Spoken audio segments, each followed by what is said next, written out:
Sir ಈಗ rate ಹೆಚ್ಚು ಮಾಡಿದಾರೆ ಬಸ್ ಚಾರ್ಜ್ ನಾಳಿಂದ. ಬಹಳ ಅನ್ಯಾಯ ಆಗ್ಯದ ಎಲ್ಲಾರಿಗೂ. ಏನ ಯಾರಿದ್ದವ್ರಿಗೆ ಇನ್ನ ಹಿರಿಯರಿಗೆ ಮಾಡ್ಲಿವ್ರು ಹಿರಿಯರಿಗೆ ವಯಸ್ಕರ ಮಂದಿಗೆ ಅವ್ರಿಗೆ ಕೈಲಿ ಆಗದವ್ರಿಗೆ ಅಂತ ವ್ಯವಹಾರ ಮಾಡ್ಲಿ. ಮತ್ ಇದು ಅನಾಯಾಸವಾಗಿ ಎಲ್ಲಾರ್ಗು ಫ್ರೀ ಅಂತಂದ್ರೆ ಇದೇನು ಉಪಯೋಗ ಏನ್ರಿ? ಸರ್ಕಾರಕ್ಕೆ ಇದು ಮಾಡೋದು ಉಪಯೋಗ ಇಲ್ಲ. ಮತ್ ಇದ್ರಾಗ ಅಟ್ ಕಮ್ಮಿ ಮಾಡ್ಬೇಕು ರೇಟ್. ಸಾಮಾನ್ಯ ಮಂದಿಗೆ ಬದುಕ್ಬೇಕ.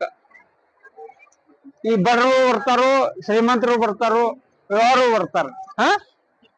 ಇದ್ರಾಗ ಏನ್ ಮಾಡಿದ್ದು ಏನ್ ಉಪಯೋಗ ಇಲ್ಲ. ಈ ಗ್ಯಾರಂಟಿ ಯೋಜನೆ ಉಪಯೋಗ ಇಲ್ರಿ. ಈ ಸುಮ್ನೆ ಇದ್ದವ್ರಿಗೆ ಹೋಗತಾವ್. ಆಕ್ಚುಲಿ ಬಡತನ ಜನ್ಮ ಇದ್ದವ್ರಿಗೆ ಸಿಗವತ್ತ. ಬೇಕಾದ್ರೆ ನಿಮ್ಗ ನಾವು ಬಾಳ ಇದಾಗ ಕೊಡ್ತೇನ್ರಿ. ನಿಮ್ಮ ಹೆಸರು? ಸಂಜಯ್. ಭಿನ್ನ ಅಭಿಪ್ರಾಯ ಇದೆ. ಒಬ್ರು ಈಗಿನ ಅವಶ್ಯಕತೆ ಎಲ್ಲ ಮುಂದೆ ಹೋಗ್ಲಿ ಅಂತಾರ, ಕೆಲವರು ಮಾಡ್ಬೇಕಂತಾರ. ಎಲ್ಲ ನಮ್ನೆ ಅದ ಅವ್ರವ್ರು ಇವು. ಕೆಲವ್ರನ್ನೇ ನಾವು ಆಗ್ಬೇಕು ಹೊಸವಾಗಿ ನಮಗೂ ಅವಕಾಶ ಕೊಡೋದನ್ನ ಅವ್ರು ಹೇಳ್ತಾರೆ. ಕೆಲವ್ರು ಬಿಡ್ರಿ ನಾವು ಸೀನಿಯರ್ ನಮ್ಮನ್ನ ತಗೊಳಂತ ಹೇಳ್ತಾರ.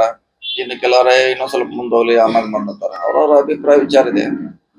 ಅಂತಿಮವಾಗಿ ಅಧ್ಯಕ್ಷರು, CM, ಹೈಕಮಾಂಡ್ ಡಿಸಿಷನ್ ತಗೋಬೇಕು. ನಾವು ತಗೊಳಕ್ ಆಗಲ್ಲ.